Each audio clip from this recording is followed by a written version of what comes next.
Hi, welcome. If I had to pick two automotive features that make no sense together, what would they be? Combine them, and if a specific car were to come out of it, it would be exactly this pickup and plug-in car, as they say in the famous meme. And who needs that anyway? And who needs it? Well, it turns out that it is needed because such a car was made, and what's more, Kamil bought it, and even more, he's satisfied with it. You're very welcome. Let's find out why these two features were combined together.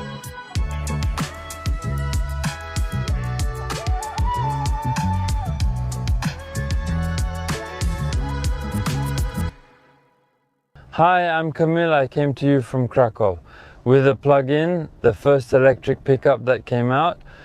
I decided on this car because it's not my first plug-in, so I was really looking forward to a pickup that would come out in this version. Why a pickup? Well, because of my job, sometimes I have to drive into some rough terrain. Why a pickup? Because it's easier in life, at least from my experience, since this isn't my first pickup, so both the pickup. I've got experience with the plug-in, and today I'd like to show you how they work together. Before, I used to drive a Pacifica, also a plug-in, and the plug-in convinced me because it gives me a choice. I have an electric car with a small range of 35 to 40 kilometers, or a hybrid car, which is economical, or a gasoline car, if the battery runs out. In Pachikevo, I did about 45,000 kilometers. And as an interesting fact, I'll say that there were months when I went to the gas station only once every 2 or 3 months. Because I drive short distances every day, up to 40, 31 miles. On the other hand, when it comes to pickups, my experience is much longer because I use them to get around in tougher terrain, driving on construction sites.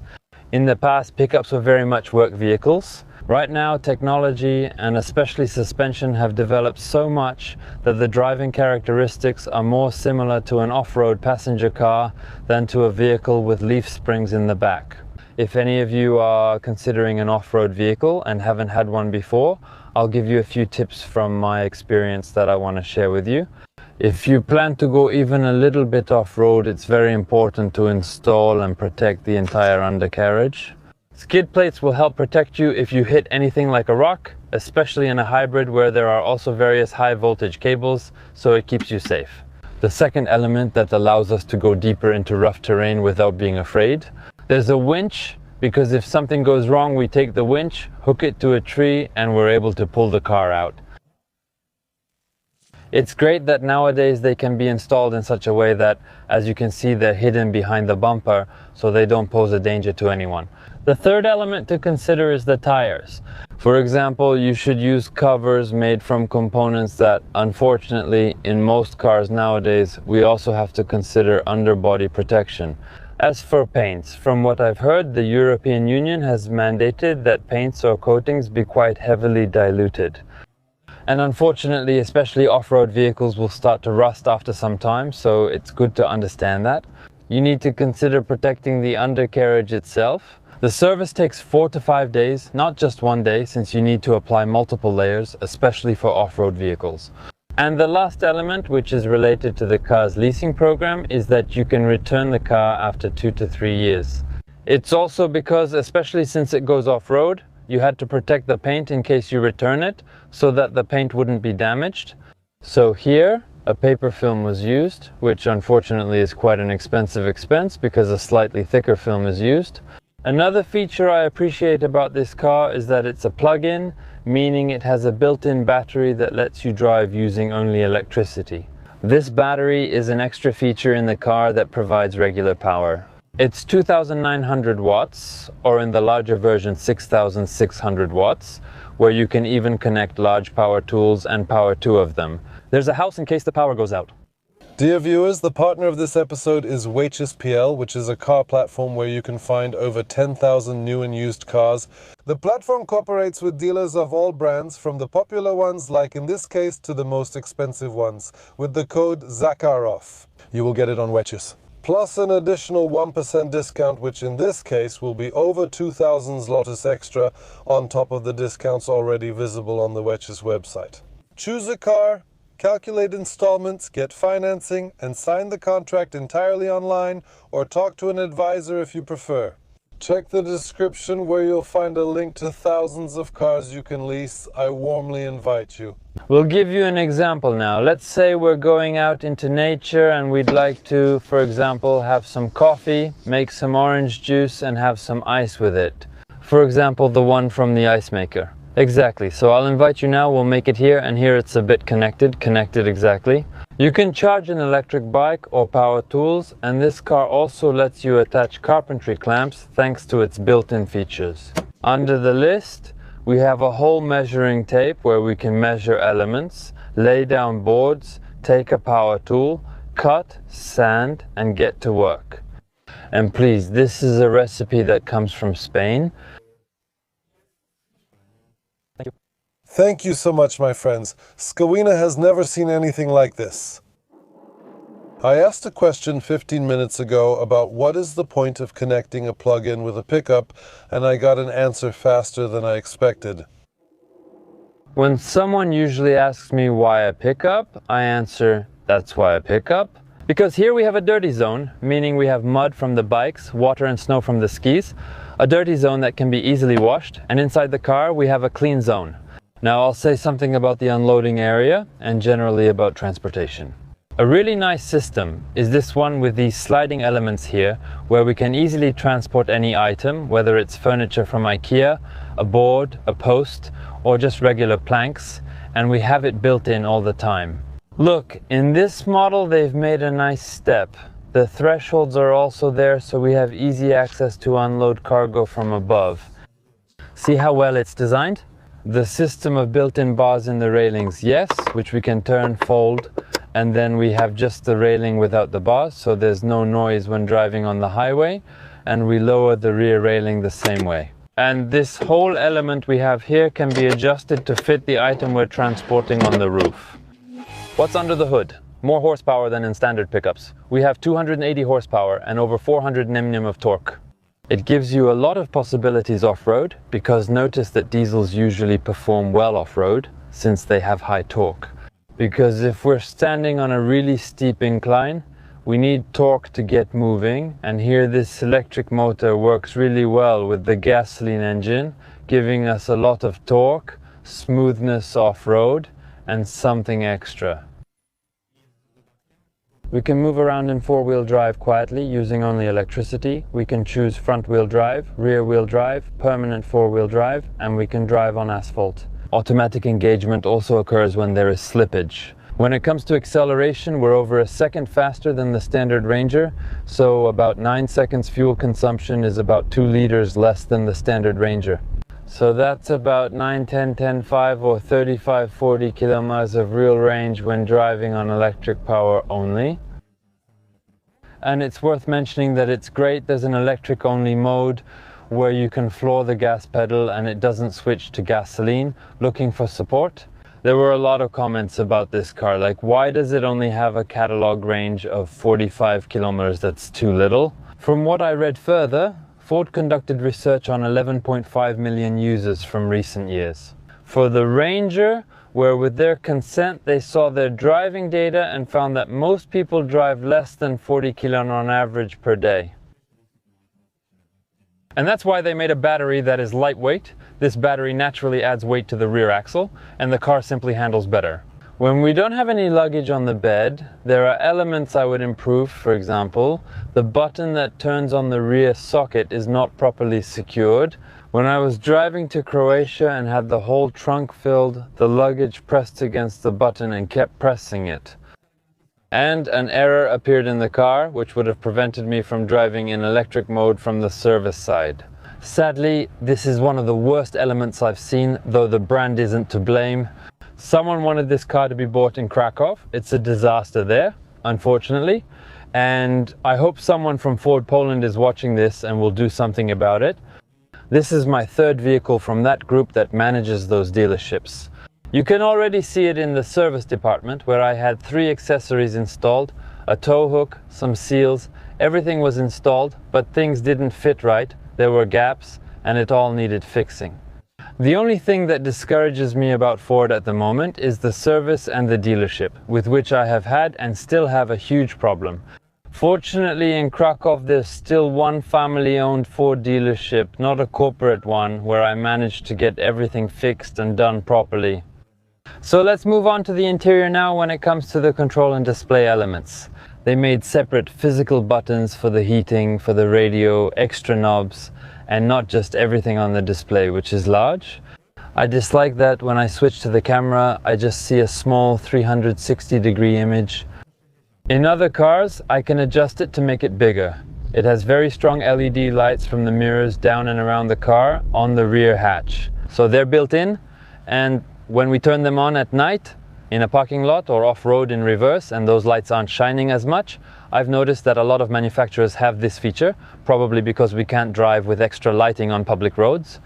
But if manufacturers would consider it, it would be nice to be able to turn them on in such a car. I know that I'm on the road, not on a public road. I confirm it and the lights turn on. Then listen, at night we can see the whole surroundings. I shift, open the door without closing it fully, switch to reverse, and the surroundings light up so I can check for any improvement. Surroundings like a car, small wall, curb, or other items someone plans to carry. A camping trailer, and here we have the option for 3.5 tons, or any trailer. We have automatic trailer maneuvering when reversing, meaning we steer the car with a knob instead of the steering wheel. We reverse a 3.5 ton trailer and it folds perfectly for us. Okay, time for the 2-meter tall guy test. And yes, when it comes to the headrest, it's almost good but not perfect. When it comes to height adjustment, I would lower it a bit more. Overall, for visibility, the mirror is right in front of me while I look ahead. I'd rather see more of the road below it, but it's fine. I'm perfectly positioned in relation to the steering wheel, so I have no complaints. We can adjust the steering wheel significantly, but mostly in the lower range, lower than in a car. It also doesn't extend up and close in a spectacular way, but it's definitely enough. So in that respect, as you can see, the 2-meter tall person test is passed, and you can probably see my knees on camera as well. I still have enough space, so if I wanted, I could move further forward. And I still have room to move my knees here, but of course that would make getting in and out more difficult, so I'm going back to the front position and I'm satisfied. Let's check the foot now. And now we have the classic pickup dilemma, how to make use of these 5 meters so that no one in the back complains, but at the same time there's still some space left for the bed, which is after all crucial in a pickup. So, the range of headrest adjustment is far from sufficient. I would say that my head is basically touching the headliner, and I'm sitting much higher overall. It's like sitting in a theater behind the row in front of you. The height difference is almost literally a head above for your feet. I have relatively little space, to be honest. I mean, I don't really lack it, but that's just how it is. It feels a bit tight above my head. I can sit up straight, but there's no extra space. The space for a third person here is a bit limited because you can't really put your feet down since this central part sticks out quite a lot. We do have USB-C, USB-B, and even a 230V outlet here. There are also air vents in the center, but not on the B pillars, so we have some vents, but not everywhere. I'm not sure how to use this. Oh, found it. I was worried I'd break it. But we do have a comfortable armrest as well as 2 cup holders.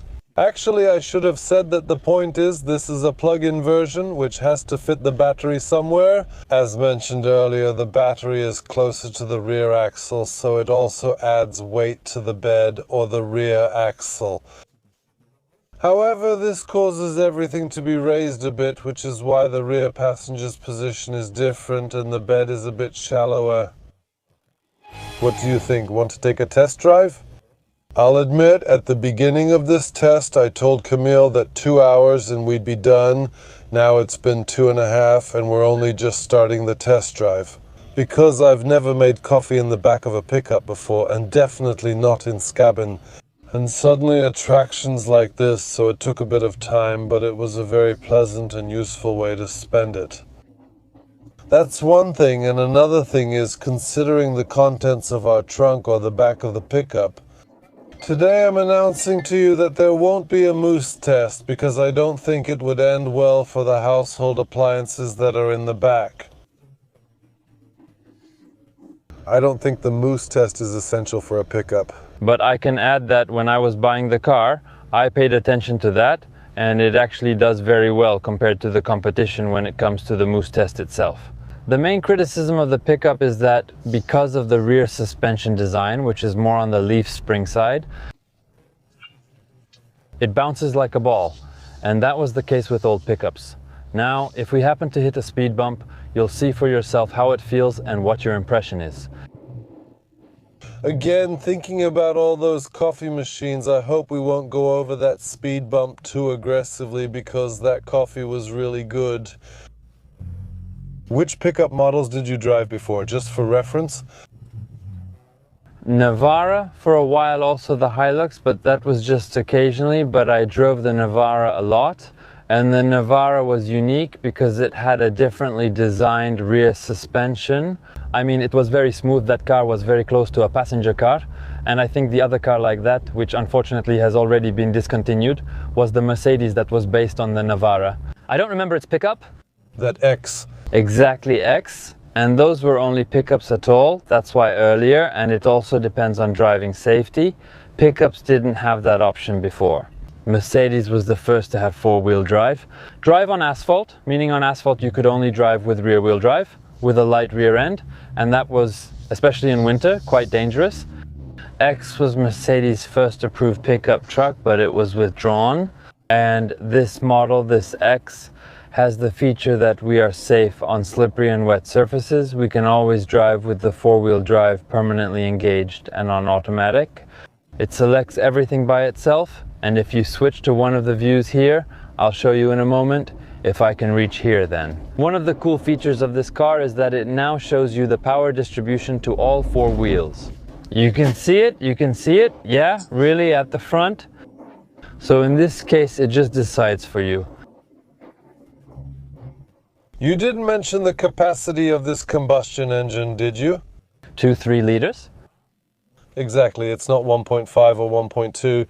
It's turbocharged. When I was looking at cars or pickups, I also considered an electric one. Mainly the car's price and lack of available parts like the Ford Lightning are issues. So automatically that car was out for me because we also didn't mention the price. Exactly, the price is? The price of this car, and that was one of the main reasons why I decided on it, because it came from Ford, from an ambassador program like that. It's a lease. And the idea is that the car, which in its cheapest version costs $175,000 or $185,000, I'm talking net, and about $225,000 net for the most expensive one.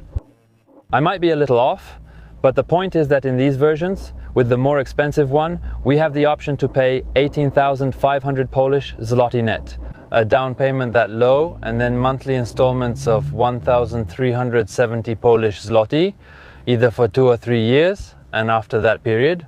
We have two options, which normally isn't the case. We can either continue leasing the car or simply pay it off, or we can just return it to the bank. Yes, where it will be accepted. And now notice that with this amount, we're getting very close to the car's depreciation value. If we had bought it new? If we had bought a new one? Indeed, considering the technological progress in the field of electromobility in recent years, the depreciation of these older models is quite noticeable. What does he want from me? Well, that's an interesting matter. Sorry for interrupting. Listen, the European Union has introduced in new models that after every turn... He believes the speed limit is 40 here. No, that's not the point. Even if you go a few kilometers per hour over, right? 47, but he says it's 50. And the speedometer is inaccurate, it shows us more. So according to the law, you're not actually exceeding the limit, but it still beeps at you every time and you can't do anything about it. You have to turn it off manually every time. How many clicks? To turn it off like that, you have to hold the limit button for a longer time. And that's all, it just means that's all, but you have to do it every time you start the engine. I understand, but remember... Well, it's very easy. I press the gas and I feel like it's mainly accelerating on the combustion engine. Since we already have two engines on board with such different natures that they complement each other perfectly, then why, after stepping on it, oh, now I floored it completely. Even the car's behavior didn't change at all. Just switch it to electric and out of curiosity, take a good look. So let's do electric vehicle, the first one on the left. No, sorry, the second one. So that's electric only driving. Exactly. And now, when I quickly tap the gas pedal, I can feel the car moving forward. But overall, it's like it's on a rubber band, barely moving, and the dynamics are completely different. But we turn it on consciously, so that's okay. I can feel its immediate response, typical for an electric car. Also in a sports car. Yes, we have an electric vehicle and a sports car. Let's see, we're rolling on the gas. Ha! Did you see? Now the combustion engine responds differently, which isn't surprising, but there's also this instant electric push. So that lag really only gets eliminated in the sport version. I like that in electric cars, braking recovers energy and saves the brake pads, so I don't feel like I'm wearing them out. And then you can check the mode on that trainer. Let's go. It's really nice because it's a big screen and the text is clear. Now electric charging, hybrid, I take my foot off the gas, charging even more. I brake a bit hybrid, but in the meantime I gently press the electric charge. What is changing here? Always it's like a revealing kaleidoscope. How it teaches you, because it's a trainer, how it teaches you, then you know what maximum force to apply so you don't use the brake, but just recover energy.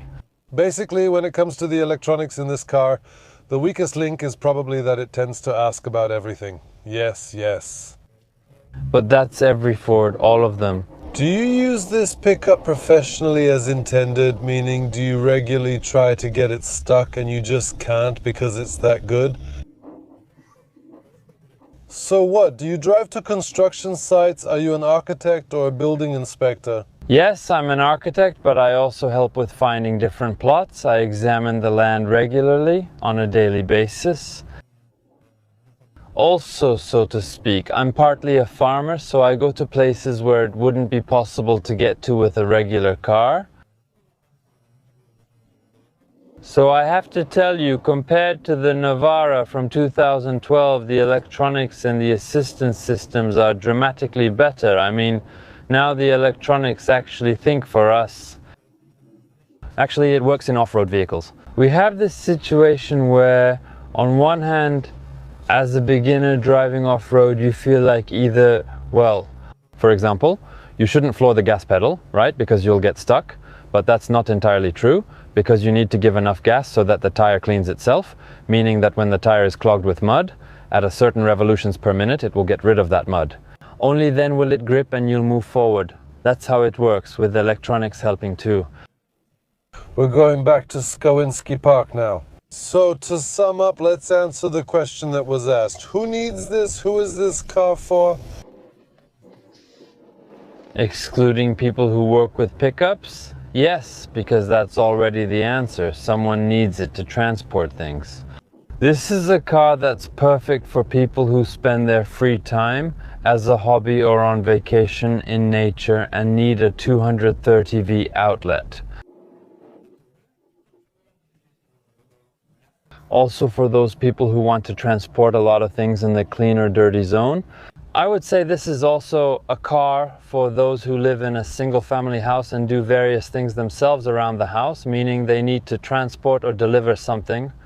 Thank you for presenting this car. It was an excellent presentation. There hasn't been anything like this here in Skowina Park, so you could say we're starting to write history from scratch. Now we're only making cars that make coffee. Thank you. It was a pleasure for me too. Thank you for watching. Please subscribe and see you in future videos. Bye. I also invite everyone, not just Express users, to the square.